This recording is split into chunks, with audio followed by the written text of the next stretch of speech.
I'm about today having started with a footnote. I don't know about my phrase.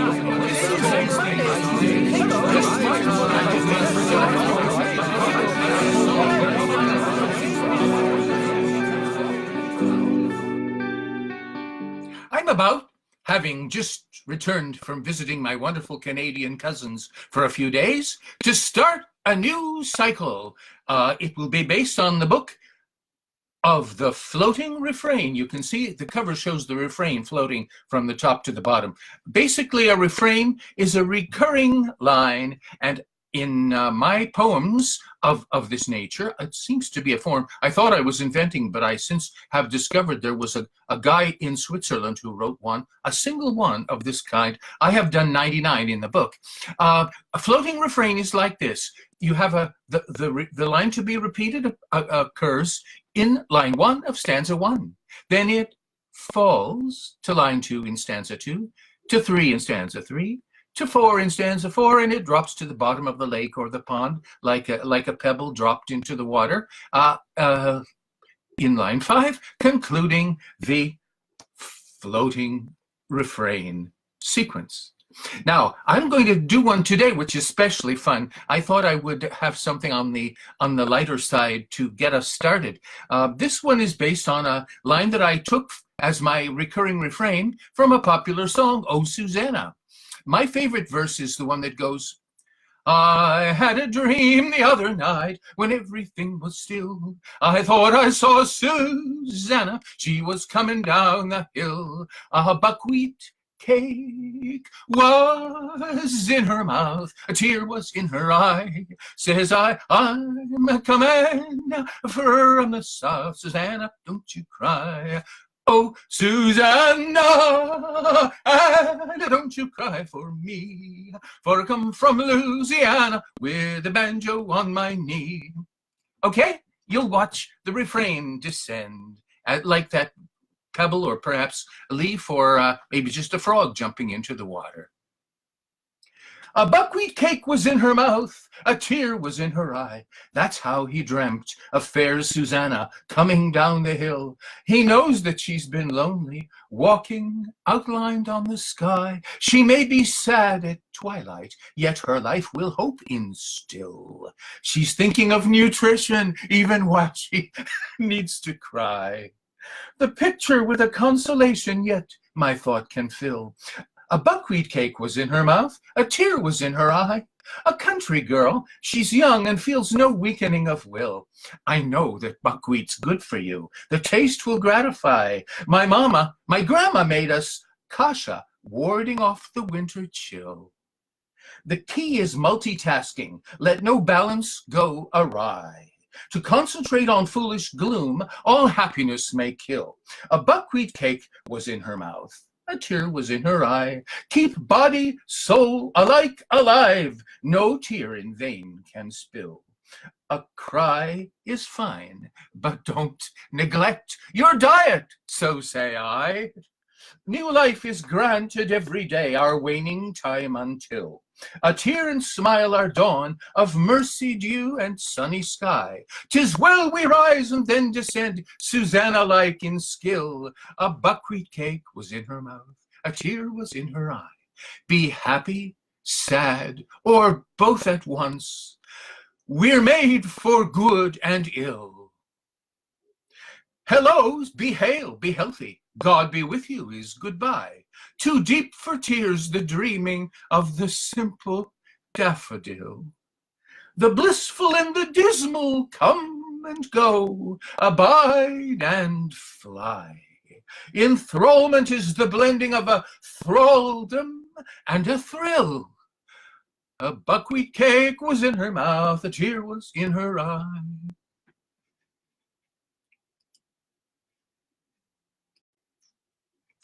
Today's floating refrain poem is based on Rise and Shine.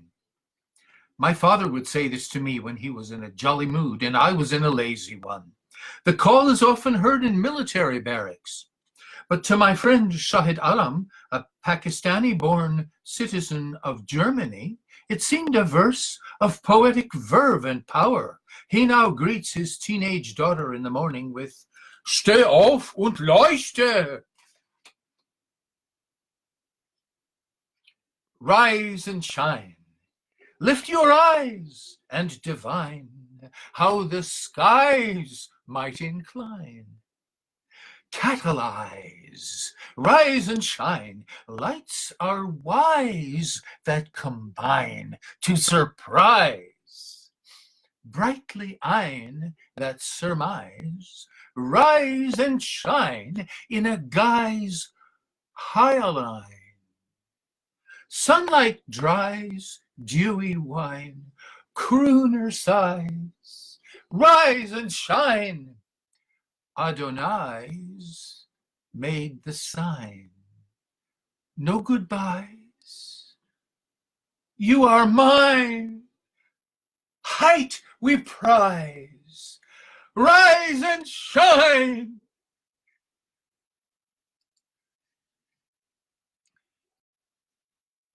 I'd like to start with a footnote to yesterday's poem. Remember, I used as a refrain, rise and shine. I'd like to give you the source for that. It comes from the Bible, prophet Isaiah, and it was set by George Frederick Handel in his oratorio, The Messiah. And here's how it sounds there. Oh, thou who tellest good tidings to Zion, arise, shine, for thy light is come. Footnotes over. Now, time for today's poem, which is on the refrain, come love the world with me. Come love the world with me. Who read my words today, I hope will come to be whatever angel they are made to hear and see. If name be called, you may. Come love the world with me. Whatever folk might say, we sing and so are free. And while we sing, we play. Our native melody arrives by morning ray. Come love the world with me, and let us fly away athwart the land or sea. Mid mist of shoreline spray, I sought you constantly. By wind and waterway, come love the world with me, and wander walk, let's stray. The spirits hold a spree, nor shall a storm affray on jaunt of jollity the heart that art can sway. Come love the world with me.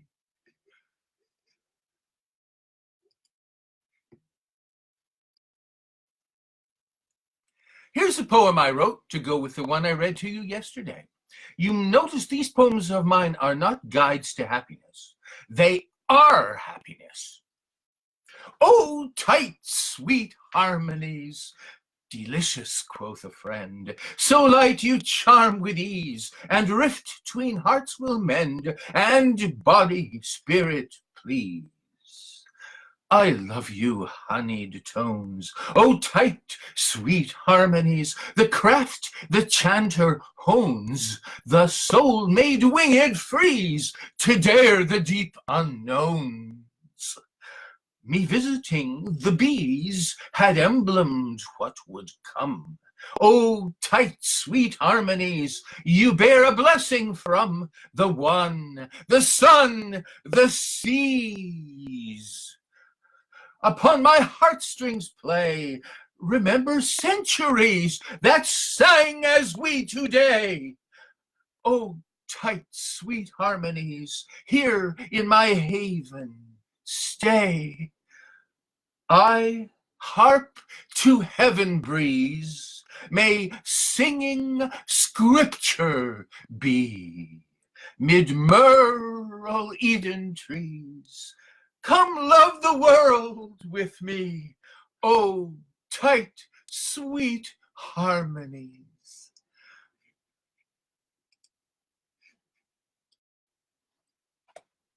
Today's poem from Book of the Floating Refrain. Sweet verse of age, youth's overrated. You're maybe in a restive mood, no thoughts of geld? We'll yet be sated full soon by pensive angel food. Our thinking skill quite unabated. The young are true, with zeal endued. Sweet verse of age, youth's overrated. Best minds with memory bloom bestrewed have Eden saplings propagated by happy decades health imbued. What wisdom can be sung and stated that after study had ensued? Sweet verse of age, youth's overrated, kind years repeatedly renewed the blessings of the dedicated. Old isn't ugly. Pulchritude of spirit patiently awaited may come to those not rough or rude. Sweet verse of age, youth's overrated, though not to blame. I have no feud with those who, lucky, gently fated, quite early by the gods are wooed.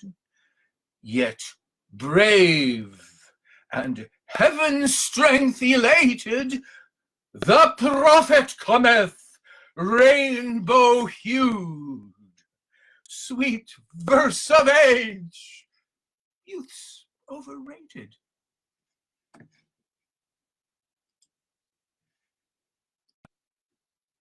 My theme tonight is a clear and plain one, and it is this. When you start to sing a song of thanks and praise, it's not only you who will be chanting, but every organ in your body and every part of your brain, so that you are the choral conductor of a vast congregation. That's what I learned from Ibn Arabi and wrote up in the following poem. I feel the organs of the body summon me, the eyes allured by prospect fine of black on white, the hands both cool and warm when touching tenderly, the ears with soothing whisper tone to calm the night. They pause with joyful, yet with solemn energy. Loved words a man declaims while at the holy rite. I feel the organs of the body summon me, my lips with eager will his vivid thought recite. My feet recall his travel, saintly pilgrim he, who undertook on interplanetary flight to interview the prophets in their sanctity, the 27 teachers of the Sufi light. I feel the organs of the body summon me to laud the writer, most alive in glory might, my living friendly mentor, Ibn Arabi. He claimed that any man who's praying will invite each body organ, atom, cell, no I but we are hymning one above in seraph rapture bright. I feel the organs of the body summon me, who as the favored mullah, let them, benedict, arise, be led to blessing in their ecstasy. No member is omitted, low is blent with height, mirific each, they form an organ symphony, rewarding too his humor while our troth we plight. I feel the organs of the body summon me.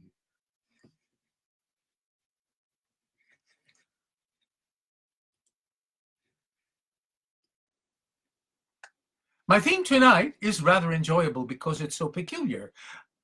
It might seem trivial, but like ostensibly unimportant things of a comparable nature in psychological case histories, it turns out to have curious implications. I'll get the book, and here's the poem. The neat and the sloppy, the messy and clean, are pleasing to alternate, changing for you extreme personality types. The pristine desire polymorphous will come into view that infants enjoy with demeanor serene.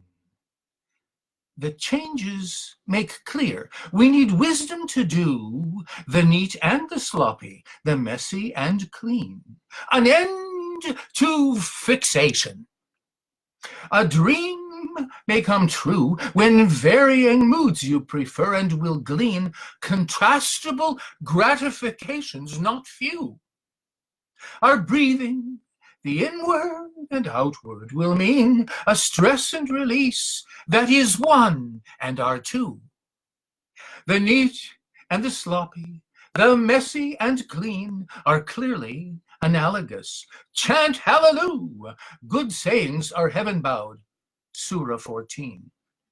To science and art are a craftsmanship due that's neat. Acts of passion are sloppy, though keen. From work and from love, satisfactions ensue.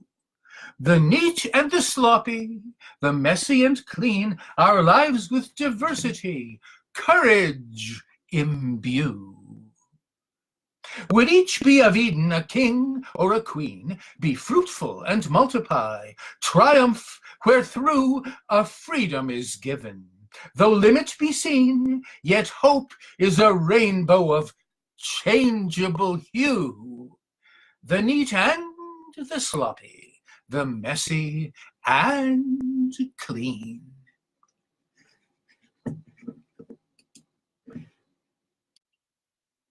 Hello.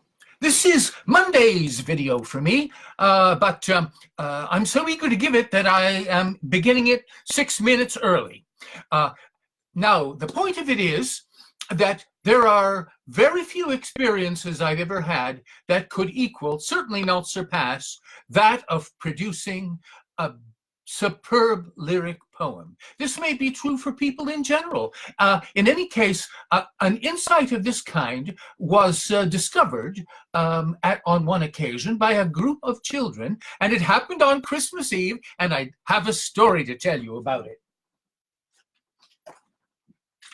'Twas the night before Christmas, and all through that... Wait, I have got to explain why the kids were awake, why they all were so busy while staying up late. So be patient and hear. Just a minute 'twill take. They were quiet, and yet their emotional state. They were thinking, considering what they would make. 'Twas the night before Christmas, and all through the... Wait, I am certain you'll see that a lot was at stake, for they knew that the lines about Santa were great, but were feeling a thirst they were eager to slake. They had put out some cookies, a snack on a plate, that they'd spent pleasant hours in attempting to bake. 'Twas the night before Christmas, and all through the... Wait, and their tension you'll grasp. It was nearly an ache. Then the smiling broke through, and the thought, to create. Through the fog of their puzzlement, insight could break. If the lines about Santa were liked, then a gate would be opening, easy as pie, piece of cake. 'Twas the night before Christmas, and all through the... Wait, they would each write a poem for Santa Claus' sake. And it happened. Dear children, sweet freedom, blessed fate, they would not be deterred though the heaven might shake. Every childhood's a lyric, the spirit to sate. I can see them so eagerly writing, I quake. 'Twas the night before Christmas, and all through the... Wait!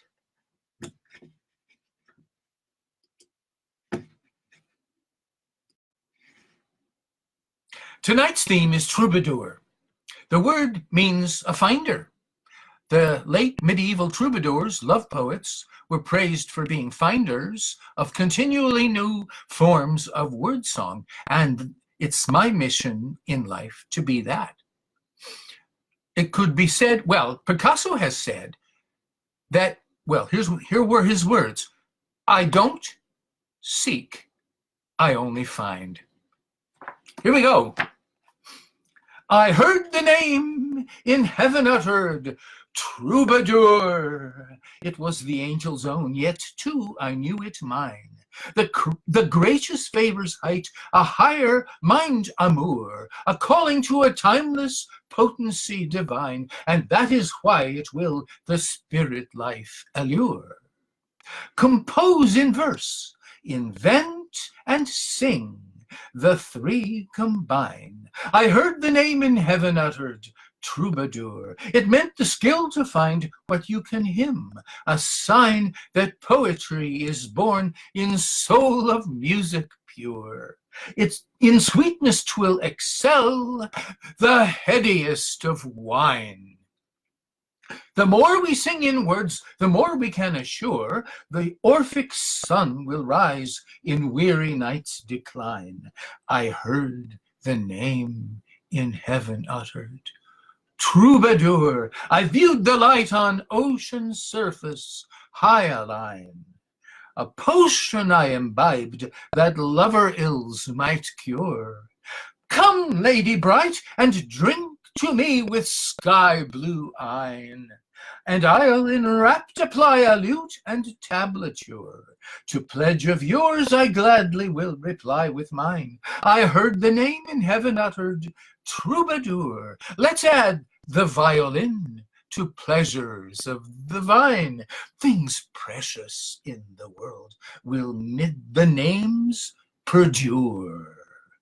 At Eden's banquet with the Houri I shall dine, and blessed in wealth of tunes, in music never poor, a song of praise will make by plenilunar shine. I heard the name in heaven uttered, troubadour.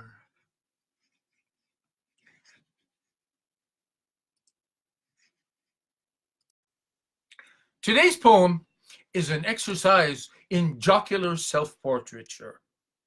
It's got a refrain that you'll see immediately fits me in my fantasy portrait. Acrobat, amorist, agonist, antic. I'm an acrobat because I do various athletic stunts with syntax and with word games. Amorist, I write about love all the time.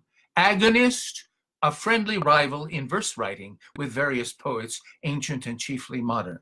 Antic is a very interesting word. It relates to antique and to the fact that I'm an older guy, but at the same time I've called myself more than once in verse writing the Clown Prince. So here we go. Acrobat, amorist, agonist, antic. Each is a word for a verser like me. Actions athletic are manic and mantic, pleasing the people who've gathered to see, bending, extending, and stretching gone frantic. Rhythm and rhyme with the roles will agree. Acrobat, amorist, agonist, antic. Foregrounding metrical harmonies we wholly appear in a charm hierophantic, spreading in freedom the sight of our spree. Sensual happiness, downright bacchantic, glorifies motion in love's jubilee. Acrobat, amorist, agonist, antic, eros in motion will gladden with glee. Winged over ocean, Pacific, Atlantic. Prowess and love may competitive be, folk to excite with a joy corybantic. Agon or contest, for Grecians the key. Acrobat, amorist, agonist, antic, riant their triumph in highest degree. Boys well adjusted in youth time romantic, girls pleasant wit in their quick repartee, wordplay enamored in wisdom Vedantic, speak of sweet love in divine Gayatri. Acrobat, amorist, agonist, antic.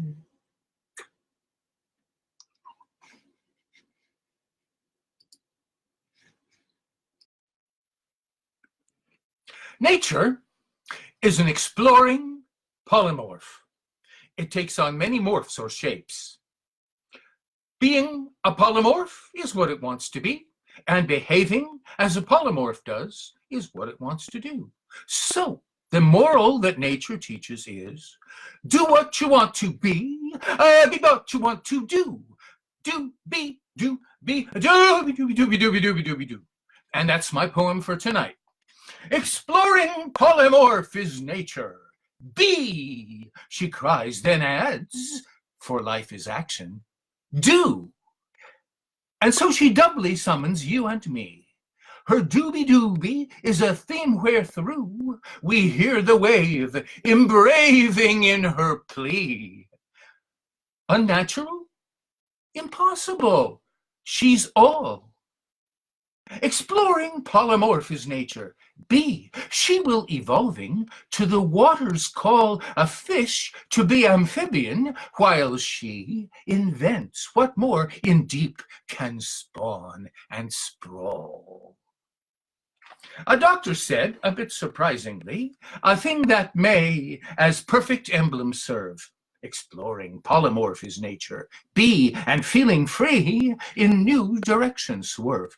Hear him describe my body's playful spree. Each organ in the leftward half of you is bigger than the rightward one, I see. More left emphatic man I never knew. Exploring polymorph is nature. Be, why this, why that? Well, who can tell us? Who? We turn and learn. Hibernal, vernal, we unspurning say, I yearn, therefore I live. I range and change, am ever strange. I free what hints the splurging egg and sperm will give. Exploring polymorph is nature. Be.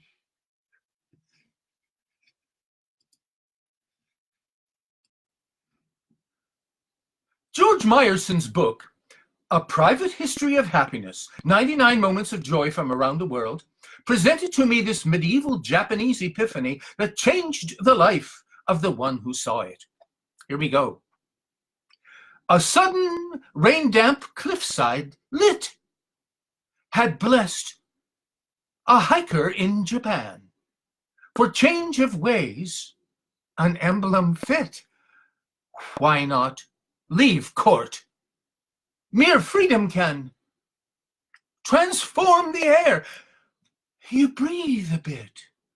You sense an elemental plan. A sudden rain-damp cliffside lit. Rock fiery dewed respires. A man will stop the walk and prayerful sit, and vast illumination scan. The minute that full soon may flit away is part of Henkai Pan. A sudden rain-damp cliffside lit. The Almagest or Alcoran or Zendavesten light. That's it! How limited the princely span. Tight rivalries, how interknit. Pent lives, how forced, of courtly clan. A sudden rain-damp cliffside lit. What blind constraint the sight will ban? I'll need no more than hiker's kit.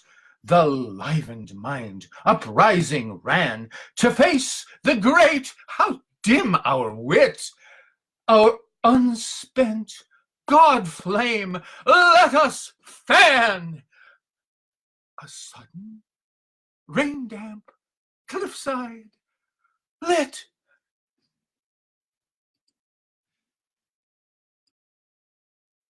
Hello, this is actually Saturday night's poem. It's a bit late because I was composing another poem. What could I do? Here we go. This man I met the other day would sit and scribble things piquant. He had a solid repartee, and so I took a gentle view. He'd read a few, then went his way. The present perfect and the plume this man I met the other day would use if poems inconclude would seem there'd be no cancellay. For to his feeling he was true, a highly striking situation. He liked the truth, despised illue, this man I met the other day, and loved the past, but not the few. He craved a simple Aesop fay. A pleasant, gleeful guy, not glue his calming mind, and not on stay. He prized Romania and boo, this man I met the other day. He'd play guitar, a strumming mew. What more, dear people, shall I say? His favorite tune was Yankee Doodle. He'd flee from every altercay of wiser owl inquiring, who? This man I met the other day.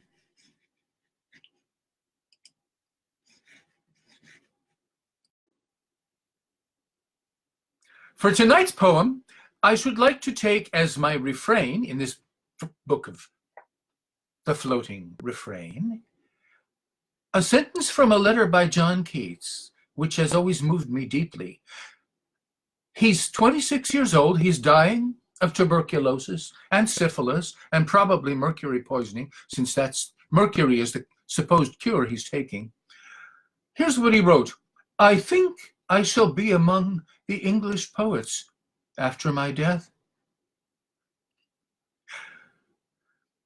Here's the poem. Among the English bards I think that I shall be, when dead, who in my heart am building my beyond. If monitor and monument are memini, or I am mindful of, 'tis not so foolish fond to dream the watchman of my work is guarding me. The silence who can savor find for soul a home. Among the English bards I think that I shall be when I am gone, and you, my thought, in world may roam to haven, space, or time, post-mortal odyssey, if curious the searching mind should find my tome. I'll put my face upon the cover, I shall see who dreamt and loved and lived what quiet came in grace. Among the English bards I think that I shall be, and what are heavens made in faith, but each a place where kindred hearts can meet in loving company. Upon the volume's back a lyric I shall write, on softly colored ground, an introductory inducement to converse with one now gone from sight. Among the English bards I think that I shall be, of whom the smile and sigh will shine with kindred light. There cannot live an I without a love for you. Let bread be cast on water, bottle note on sea be tossed, above, below, the limpid liquid blue, enfolding oyster pearl to hold emboldenedly. Among the English bards, I think that I shall be.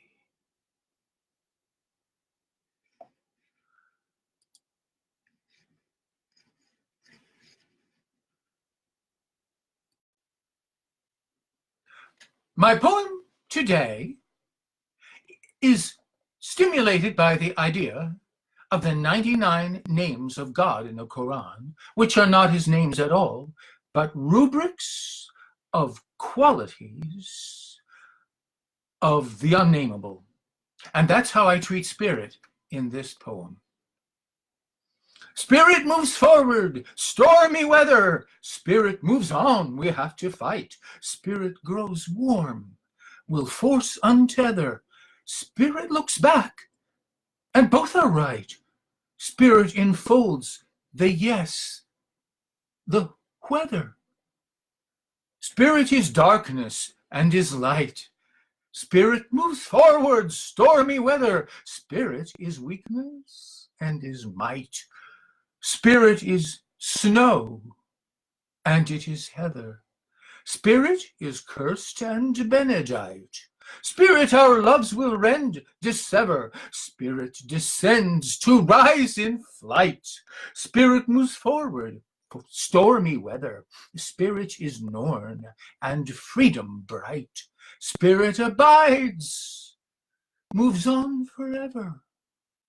Spirit will calm and will excite. Spirit will fall and raise with lever. Spirit is daybreak and the night. Spirit moves forward, stormy weather. Spirit goes low, and it is height. Spirit is foolish and is clever. Spirit is boldness and is fright. Spirit is batwing, angel feather. Spirit will loosen and make tight. Spirit moves forward, stormy weather.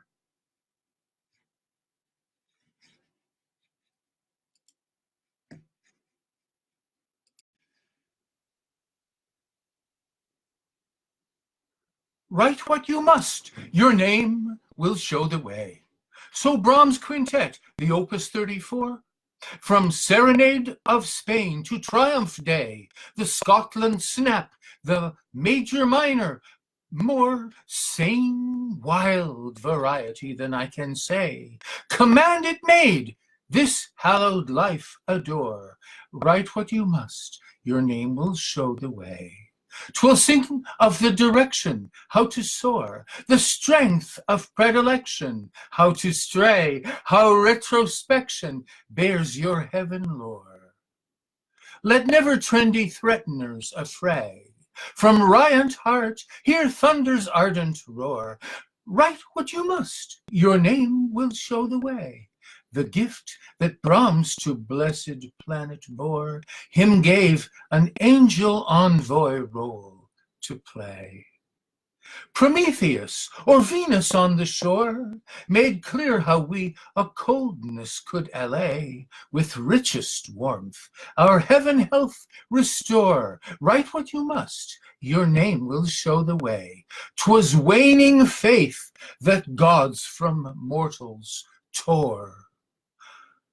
The morning breaking, let the spirit sway. The sun's awoken light of gules and ore. The pearl-formed mercy dew that quiet lay on grass in aid of growing seed and spore. Write what you must, your name will show the way.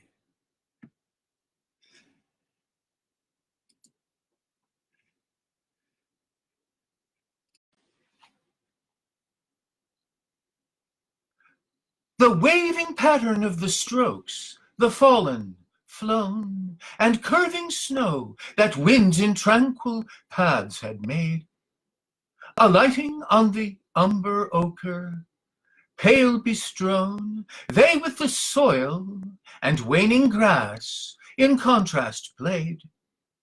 A kitchen window picture, I transfixed had grown. Imprinted on the mind, the scene would never fade. The waving pattern of the strokes, the fallen, flown, each flake at rest on ground or flattened grassy blade.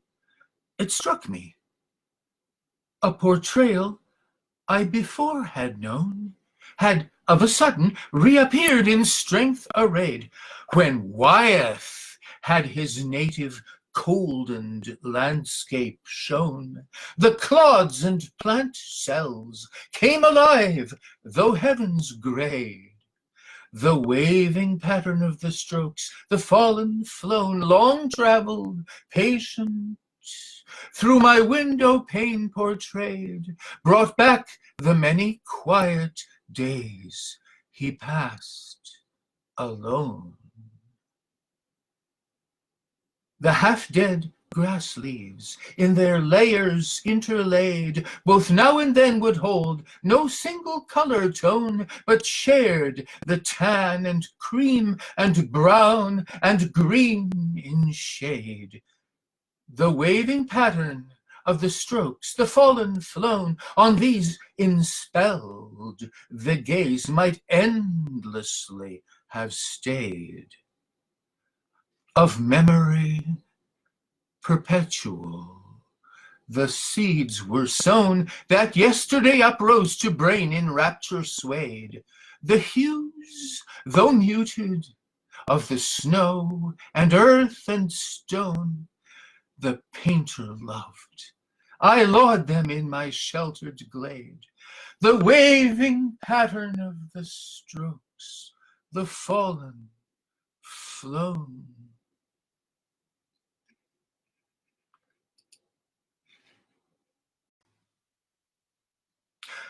For what I want to do before my death, the time is now. The deadline's coming, that we know, but when is never clear. A lifeline tossed, if caught, is what the moment may allow. Our life is worth whatever we'll have paid. What then to fear? Be ready, booted for the trip. You'll take it anyhow. Imaginings that demonize unknowns are foe to cheer. Whatever I will do before my death, the time is now. Who daily make their peace with fate, the moment find most dear. Who fear to die are scarce alive, they, crazed, to phantoms bow. Delay is vain. The deadest deaths are best, or so I hear. Philosophy's a friend. She speaks to thee. Have answer, thou. The master, mind, can balance feeling and what facts appear. For what I want to do before my death, the time is now. Prospective death ennobled Socrates, whom I revere. The torch you pass to them that shall succeed illumes the brow. In funeral and fun for all, in wake and Viking beer, in form of boat departing, heroes seaward borne on scow, we find the word aspire alive, unpierced of mortal spear. For what I want to do before my death, the time is now. In Orphic wise, I view the skies. Let music charm the ear. The coming and the going, wind and water are the Tao. If ardent heart can stay awake, the far becomes the near. Odysseus on shipboard I, Athena wise on prow. To voyage I enjoy when smile is blent with briny tear. For what I want to do before my death, the time is now.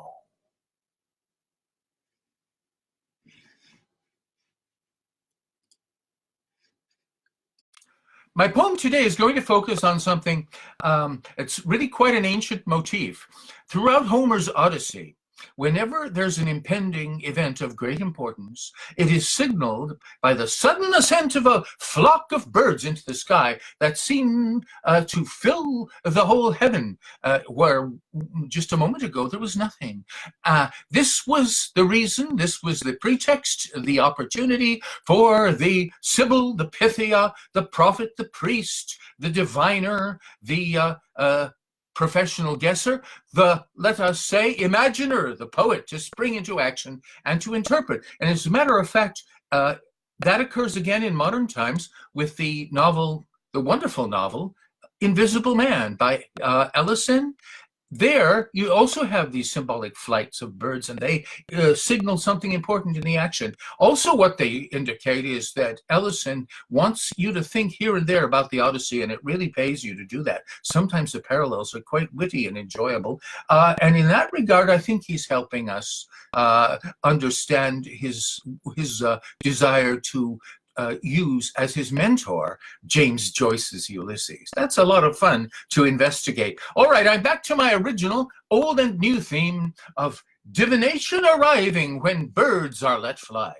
To divine is to guess. It suggests something divine, but I should check out someday what the relations are between those two words. Divination arriving when birds are let fly, may auspicium, future-bent messaging start. Hopeful omens appearing, we smile and we sigh, and I feel of a sudden the fluttering heart that with New Year approaching is fitting reply. Happy news I to reader and writer impart. Divination arriving when birds are let fly. Each poetical bird is an amorous dart. Every lyrical word is a passionate cry. All the lines are a tribute, an homage to art. Feel the spring in your spirit, the winter belie. We with harvest yet laden may wend to the mart. Divination arriving when birds are let fly. Taste of bitter turned sweeter and pleasantly tart. Every change in our days, more of hail than goodbye. And our traveler path can no mariner chart. Divination arriving when birds are let fly. Our imagining waked is more kind and more smart. Sea and land shall we know, brave the wet and the dry. All your Eden trees guard, keep them free of assart. As above, so beneath, we're the low and the high. As I feel, so I am. Let's declare to Descartes. And the more I can feel, the aliver am I. Hat sich wieder vom Himmel der Gott offenbart. Divination arriving when birds are let fly.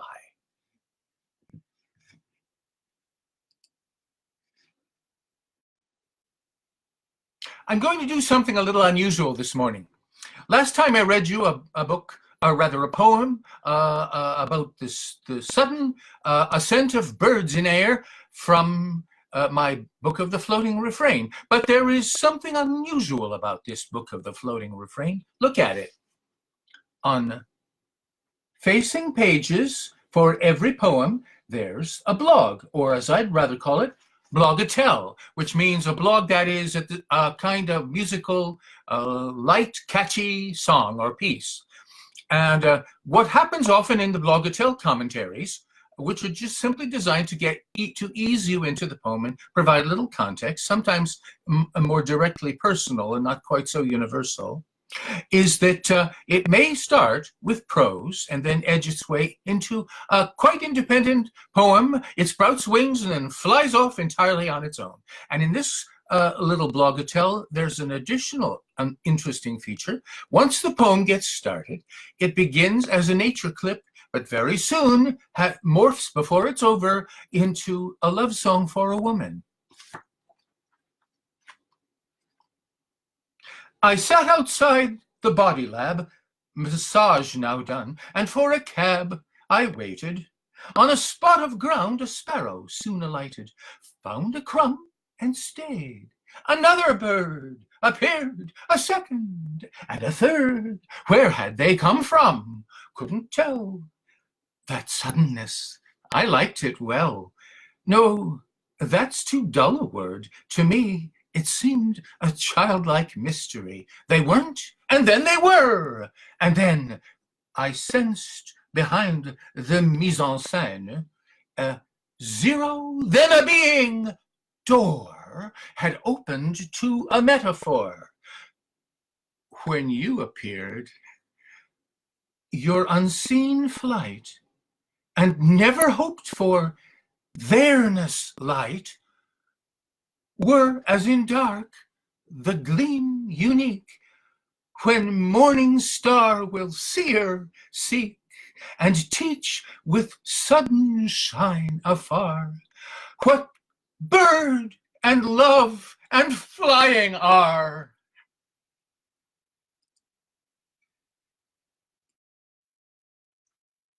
Hi, today I'm going to do the sort of thing I did yesterday. To conclude my fourth cycle of performances, I am going to have I'm going to present not one of the floating refrain poems that are the main thematic focus of this book, but rather one of the accompanying blogatelles, which, as I pointed out last time, are commentaries, short, but and starting with prose and often segueing pretty closely and quickly into poetry. And what is my theme for today? One of my very favorite writers. One of my very favorite writers, Anne Frank.